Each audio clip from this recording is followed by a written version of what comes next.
తల్లిని తరిమేశావు, చెల్లిని గెంటేశావు, ఆస్తి పంపకాలు లేవు, ఎదురు కేసులు పెట్టావు.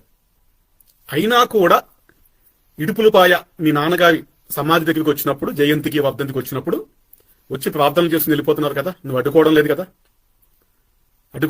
మరి ముద్రగడ గారి కుమార్తె విషయంలో ఎందుకు మీ నాయకుల చేత అడ్డుకోమని ఆదేశించావు? ఎందుకు అడ్డుకున్నారు? చావు దగ్గర చిరచూపు ఉంటుంది కదా. మనం మనుషులం కదా జగన్మోహన్ రెడ్డి, మనం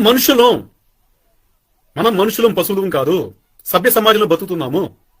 సేవ రాజకీయం కోసం వచ్చారా? అసలు నిన్న ముద్రగడ పద్మనాభం గారి కుమార్తె వచ్చిన సమయం నుంచి వెళ్లేంత వరకు కూడా అన్ని ఛానళ్లు ప్రత్యక్ష ప్రసారాన్ని, పలు వార్తా కథనాలను కూడా ప్రచారం చేశాయి.